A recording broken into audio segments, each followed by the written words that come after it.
Hello there, people of Earth. This is Thus Spoke Zarathustra, and this is my series about the future of superheroes and their inevitable influence on religion. What am I talking about? Am I trying to start a cult so that we can worship the intellectual property of Disney and AT&T? No, quite the opposite, in fact. I am trying to help actually free these symbols to the culture so that the idea of the superhero can truly be embraced and from its limitations as in fiction in the entertainment sphere to an actual presence in our culture that can help make the world a better place. And I will be going over how to do that in this structure right here, starting with who am I? I am Zarathustra, but you can just call me Zero, and I am attempting to become a superhero. It is a sort of pop philosophy that is dedicated to this unique point in time. You see, for the first time in history, all of us have supercomputers in our pockets that are able to access all of human history wrapped into a convenient package that you can mess with with your free time. And as far as I'm concerned, that is an entire superpower that an entire generation has now grown up in. And I'm not as much emphasizing the millennial versus Generation Z, but more the digital natives of the new millennium, those who have spent a majority of their lives within this new century. How, even though everyone who has lived through here has dealt with and has adapted to the technology, there are those in the younger generations who are truly part of the culture in a way because they've grown up with it. They've, in the words of Bane, they merely adopted the digital. We were born in it, molded by it. Yeah, that's lame. Okay. And we're the first or Generation Z in some ways is one of the first truly global generations, in that maybe the baby boomers had a technically global society at that time, but they didn't have the internet that was connecting it so that you could literally chat with somebody who's across the globe as if it were nothing. And we can just do that now. It's an open online world where we all just have instant access to this huge plethora of information. But on top of that, it's a whole new world already for all of those reasons, but on top of the fact that during this 21st century, we have already had a series of crises after crisis after crisis, starting with the big one, 9/11, but now we are also currently going through the 2020 Corona crisis. Oh my god, excuse me. Anyways, the real heroes are those who are out there on the front lines, not especially the doctors and nurses who are risking their lives, but also just anybody who has to work still throughout this and is having to go out there and expose themselves. But on top of that, those who are out there still working are keeping the bare bones of society still running, because if it weren't for them, it would be even worse. And the thing is, how are we going to get things going again once this stuff starts to clear up again? The economy has never really paused like this. It's never just stopped. And the closest we comparatively have is the Great Depression. So is this going to be the start of a new Great Depression? I mean, basically it can go three different ways. It can bounce back, it can slowly come back to a sort of normal, or we're going to be stuck in a bad economy for the next while. No matter which one of those options it is, the need for social cohesion among times like this is vital. So why don't we create an organization of heroes dedicated to increasing social cohesion? A decentralized network of trained individuals working to make the world a better place with a religious-like conviction. A religious-like conviction? What are you talking about? Are we supposed to be worshiping these things like they're deities? No, we are not. That's actually expressly not what we should be doing. But first, let's talk about what religion is as a social function. How, not talking about belief structures at all. Religion and culture is often so intertwined, and the more religious a culture is, often it actually is a stronger inwardly held society or a stronger culture. They are less likely to come apart due to inner fighting, because they are. The purpose of religion helps orient them to all be aligned for the greater purpose of whatever their culture is. Now, basically, the religion and the culture were so intertwined that it literally is an important, vital part of the social cohesion of the culture, the religious aspects themselves. And especially during times of crisis. So America has had different times of crisis and different forms of social cohesion. It's been mostly Christian, but during World War II and after the Great Depression, out of the realms of fiction came the superhero figures in what is now called the Golden Age of superheroes. And over the course of the 20th century, these same characters were forced to change and to adapt because after World War II, they almost just went away.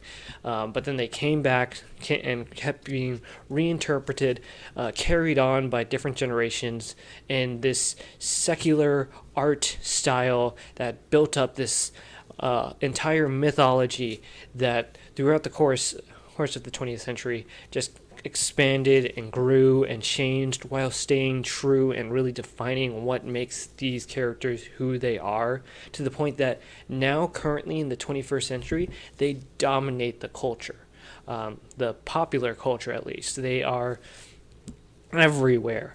In fact, just last year, these two movies were such huge cultural events. One being the biggest, most fantastical Empire Strikes Back moment for this generation. It was the season finale for 10 years of hard work, and it was the biggest crossover movie to ever exist in history. And also is the most profitable movie in human history, I believe. And on the other hand, using a competing comic book mythology, it got into a completely different basis. If one was the fantastical openness, one was the harsh reality of this single villainous character. And they both happened in the same years with completely different ways and energies, but both speaking in this comic book mythology about the current state of a culture. One a vast escapism, the other one a harsh reality, but both using this mythological language to communicate these points to the culture. And both of these have huge databases of you can watch hours of videos about both of these films online, and that's not to say about all the other films. But an interesting point is, if the actual Empire Strikes Back moment was so influential on the children who went and watched it in the theaters that even years later, as they are now adults, they still want to be Jedi. Well, what happens when an entire generation is dosed with 10 years worth of these films? And then what are they going to want to grow up to be? I think that kind of makes my point right there, and that these things serve as a sort of cultural cohesive, and that they have this religious-like aspect to it. Whether or not they are actually feeding into the mythological belief system, they are tapping into that part of humanity that really, this is what we aspire to. It is almost even parasitically, it is taking these symbols that are built into us and is like, hey, give us your money so that we will make products so that you can buy them, and it becomes this almost give the offering and you will get the reward. And it is this businessification of religious aspects in a weird, unique way. But And essentially, it has affected the mythology of our actual culture. It is built into it and has burrowed its way in so that now, even if religion itself is not popular among the current younger generations, these things are filling a sort of hole there. And the question is, should these things be doing that? And if they are, what does that mean? And should we take advantage of this fact? Because whether or not you like it, it's happening, is the thing. Like, it's worldwide. These characters are known. They're merchandise. They're bought. People dress up as them. People become these characters in order to, like, embody them and become these figures, these ideal versions of themselves. And it goes on across the world. What started in America has gone beyond the boundaries of America. But it's not just that. But it comes to the point of, where am I talking about? Like, where should superheroes be? And the point is, everywhere. This can be a global cultural thing. I think America needs to be the thing that starts it, because the superhero started and is a very American product, but it goes beyond the boundaries of America. And the other point that I have to make is that right now, as an individual, I'm able to broadcast this to everyone in the world. Whether or not everyone in the world sees it is another thing, but 20 years ago, this kind of capability only would have been available to maybe the president. Now, I can just do it. The problem is, everyone can just do it. There's so much noise out there. But the fact is, that's an incredible amount of power for a single individual to have. And we're just going, like, it's getting faster, the amount of power that each and every individual is able to have. And so the point is, how are we able to align all these different systems so that towards the greater good, towards the good, ideal state of being of how things should be? And that's its own philosophical question, but quick sneak thing on holons. If you look it up, it's a different, instead of hierarchy like a triangle, we have this idea of holarchies, where it's this hole within a hole within a hole within a hole, each one separately, like each one is its own self-organizing system that symbolizes a own representation of a self that is within a larger self. So for example, a human as its own self-organizing system, but it is within a larger culture, and that whole culture is a larger organizing entity, but those cultures are all within the larger organizing entity of Earth itself. And so it's a whole within a whole within a whole. And okay, that's enough about that. I just wanted to sneak preview that. It's its own video. But what I really want to talk about is America. And because America, for ever since World War II, has been the global superpower that has helped keep the world safe in a sort of way. Now, it had skirmishes with the Soviet Union during the Cold War, and there were things with that, but that was a Cold War, namely, like, it wasn't quite as hot as the World War. There wasn't that much actual firing in between the nations. It was proxy wars for the most part, and even those were, like, I don't mean to get into that. The point is that America has been the global superpower that has been running that has been helping orient the world. It's the first world versus the third world. It's the developed world. No, the developed world versus the developing nations. And there's plenty of various different narratives going on here. But I think that America itself should lean into the narrative of itself as the superhero nation, and that it itself, like, should be the nation that is superhero, that will save the day, that will be the most powerful. It's not enough to be all powerful. We have to be all good and or not all good and all power, because it's impossible to really. But we should strive to be that thing. We should strive to be all good and powerful in the same way that a superhero is. And I think that should be, in a sort of way, the mythology of what America is, especially because China, probably the most controversial part of this video. Quick shout out though to that V for Vendetta mask, if you see there, because that started out from a comic book which by Hastoff Alan Moore and is now a go-to symbol for liberation. And it started out as a comic book. Now it's actually in reality, has become this symbol, and that is the power of these things. I think another point in evidence of how these fictional comic book mythologies can slowly influence the world that we actually live in. But anyways, back to China. I'm not saying that we should be at war with China. Absolutely not. But it's this idea of we need to be in a sort of friendly competition. We need to be able to work with China. Well, first, with the fact is we need to be able to acknowledge China, because the thing is, 20 years ago, it was not a power that we had to really consider. But within this short 20 years or within a few decades, it has expanded and become the second biggest economic power. And it now has some influence that is beyond America's in some parts of the world. And it is... whether or not it wasn't, but now it is a true economic force that we have to contend with. And it is we no longer have the advantage of just, oh, we're the best. No, we're not. There's a very good chance that we could get overrun. We need to maintain our strength to keep on going. And we need to truly be innovative and focus on keeping our technology to emphasize our freedom and humanity. Because the thing is, China has too many authoritarian tendencies for at least my liking, and I know that I'm not the only one. And that influence is spreading outside of China due to this economic power. What are we going to do about that? How do we even fight that?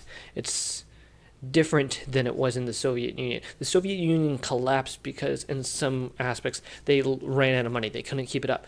That's not the problem with China. They're the economic powerhouse. With Russia or with the Soviet Union, it was they were a military powerhouse somewhat equal to America. In China, they are the economic powerhouse. It's a completely different strategic way of fighting. So how do we do this? How do we contend with China within the 21st century as the new economic superpower that we have to just deal with and contend with? And I'm not saying I have the answers. I'm just saying it's something that we need to acknowledge, because these are now the two big holons within the larger holon of Earth, and that we need to be able to get them to work together. And I think that the ideology of the superhero has some ability to go beyond Earth in this sort of we are powerful figures that are able to stand and separately but still work together for something. And we need to be able to get to a state where that's the sort of new global order, I believe, where it is these representational figures of superpower nations in the form of able to work together. I don't know. And it's also just a point of the superhero mythologies are not just bound to America. They are able to be cross beyond that to other cultures. Anyways, when is this? For the foreseeable future, I want to try and make at least a lecture a week if I can keep up with that.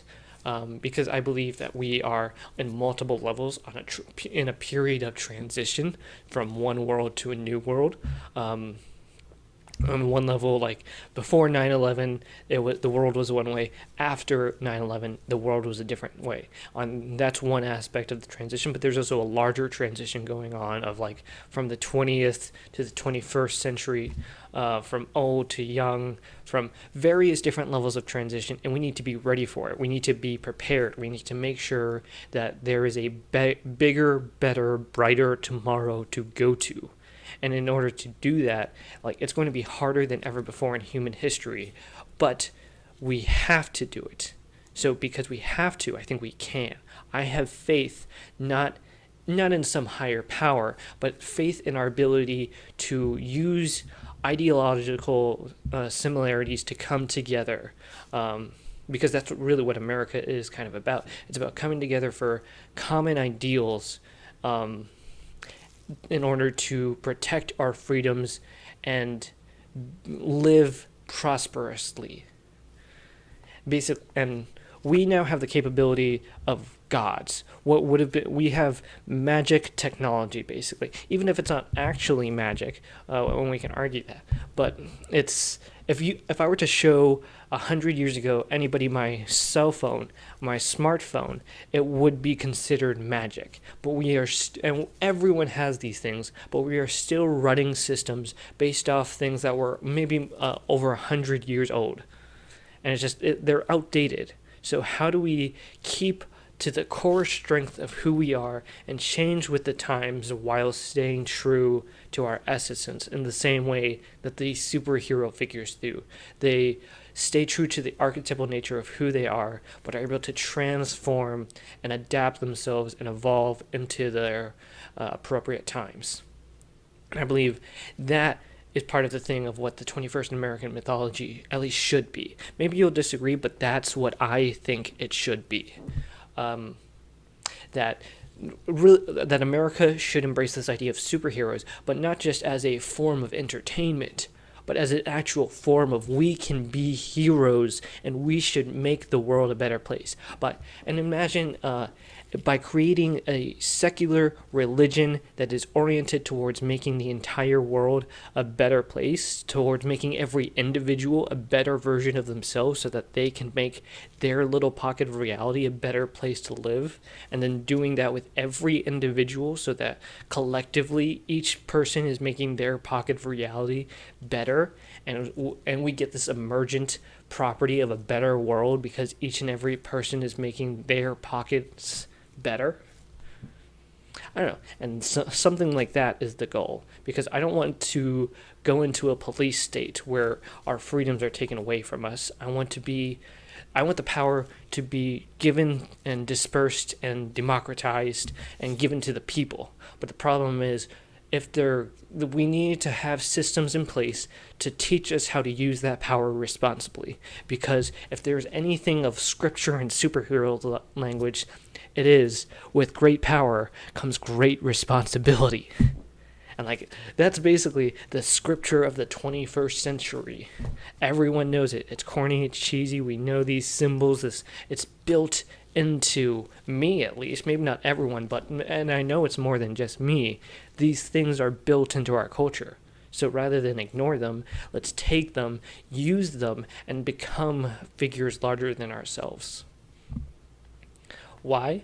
Because we are able to actually, or at the very least, attempting to transcend the limitations of who I am as a self. You don't know my name, but the idea is that, like Batman, I can become something bigger than myself. I can transcend and become a symbol, an ideal. And even if I don't actually live up to that ideal, I can still strive for it, and I'm bettering myself in that process. And not only that, but by helping people and working on being the best version of myself that I can possibly be, I am living a more meaningful existence because of it. A more meaningful existence than most people that I know. And old, young, I've seen a lot of people who don't know what they're doing. And at the very least, I can say, it sounds crazy, but I know what I'm doing. I'm trying to become a superhero, and I'm trying to help the world be a better place. And if that's not a meaningful existence, then I don't know what is. Because we are legitimately at the point where we have to decide whether or not we are going to make the world a better place, or whether or not we are going to let it drift down into the dystopia that we've seen in so much fiction. But rather than that, I'm not offering a pure utopia, because I don't think it'll ever truly get to that point. But I think in order to lean that way, we need to focus on making sure that the people are the best versions of themselves they can possibly be. Not on any sort of new technology like, these buildings or these new social structures. I care about making sure that the people will have meaningful existence in the future, that they are.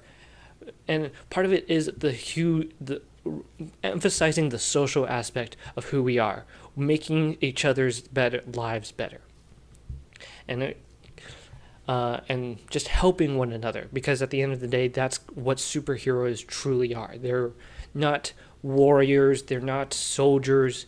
They are friends who help you when you need help. And I want to emphasize Superman especially. Superman is the archetypal superhero from which every other superhero basically is a variation of in some ways.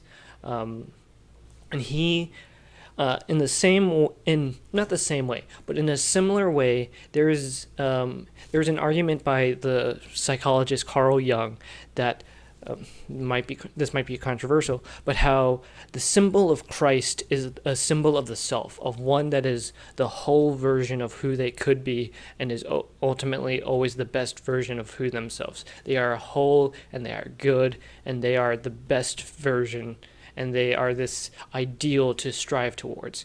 And Superman uses some of that archetypal symbology, but is not an exact copy, because he also mixes in aspects of modern times, but also almost a pagan sun god vibes. But he becomes this meta hero that defines what a superhero is. And in some ways, he's boring because of that, because he always does the right thing. But it's he's this figure in the same kind of, not exactly, but in the lineage-wise, he is this reinterpretation of the Christ figure that is Jesus, but for the new age that we live. And I don't think that this was purposely done. I think that the cultural conscious formed this figure based off of what it already had and then made this. And that over the course of his existence over the past 75 years has molded into the current state of Superman that we have now. And every other superhero along with that universe. And we don't need Superman in order to build those mythologies, though, because the entire Marvel universe is a realm of superheroes without a Superman.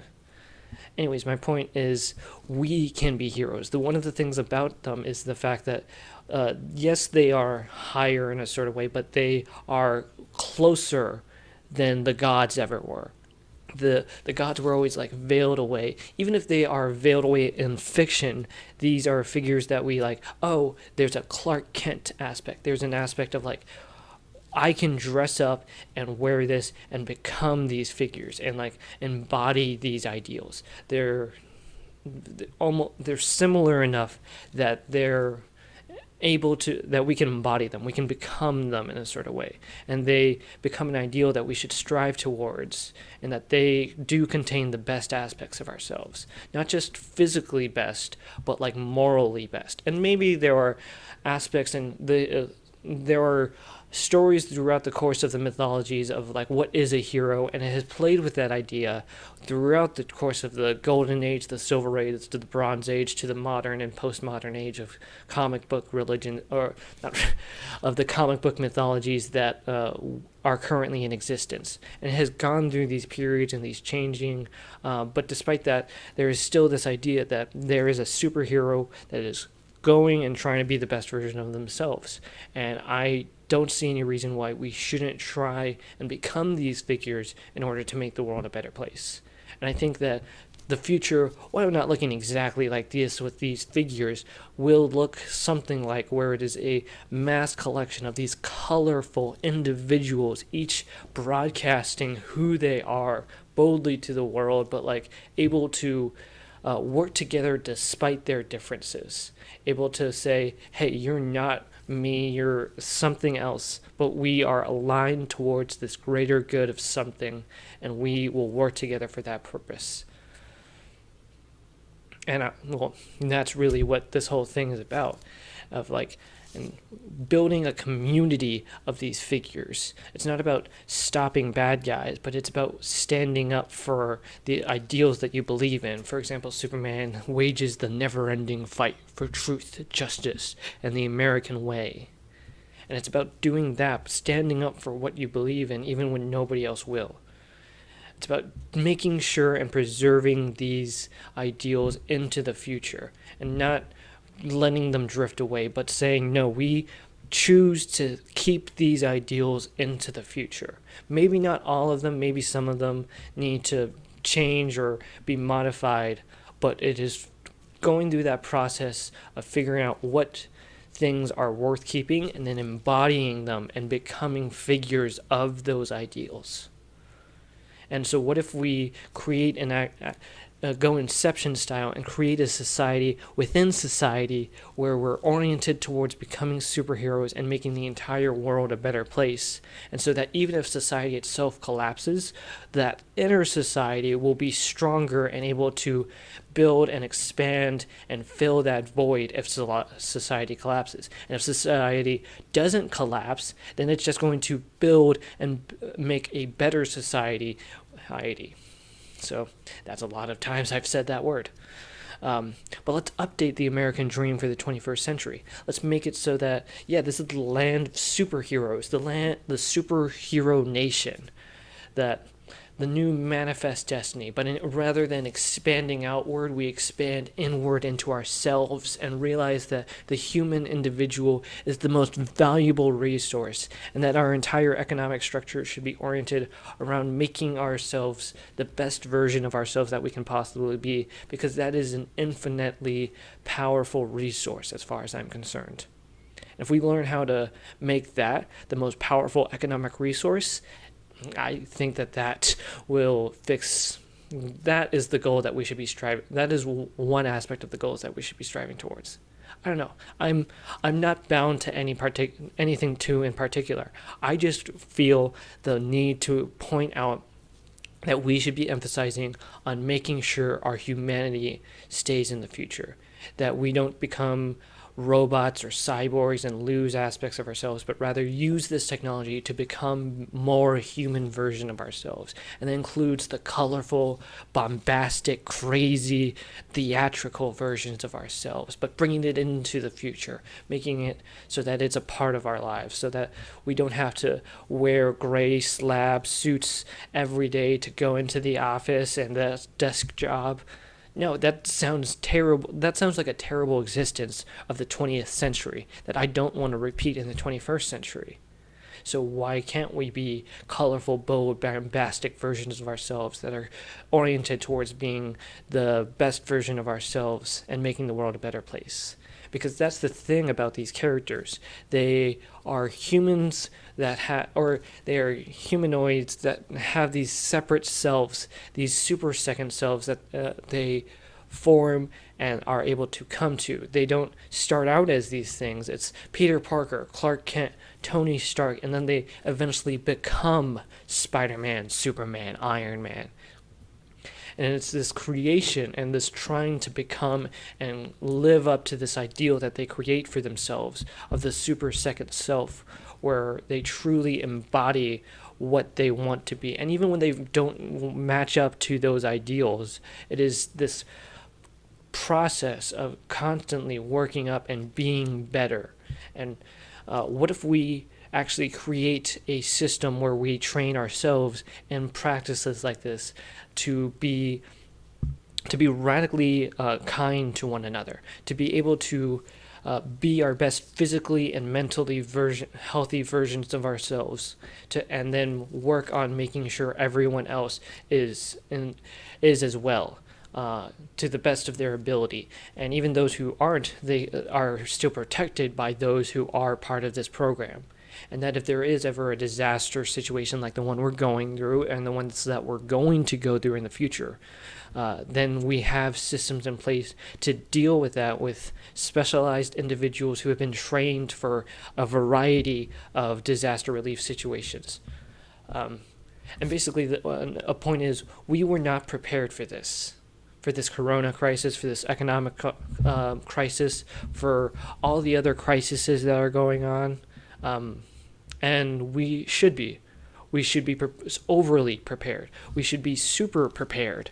And let's do that by becoming superheroes that are prepared for absolutely anything and that are able to organize on a mass scale to just solve problems as soon as they pop up. And we're getting to the end, but I want to take a moment to really emphasize the Superman and Batman, because these are basically the two figures that archetypally represent every superhero almost. They are the yin and yang of superheroes.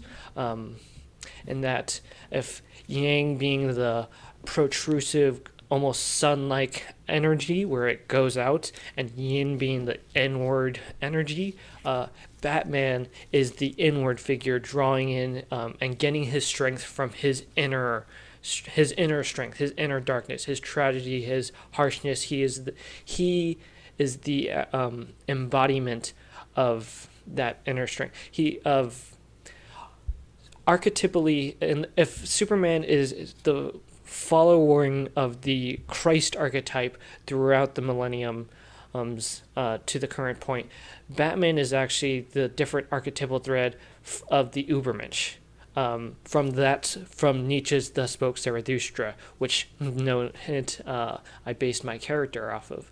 But the idea is that the Übermensch is often translated into Superman or Overman, and is said, oh hey, he helped influence and make Superman. But the thing is, if you actually understand the description of the Übermensch, it is not at all Superman. In fact, Superman is a sort of he has the characteristics that Nietzsche purposely discarded, such as the compassion for those weaker than you, is remnant in Christianity, something which Superman is basically all about.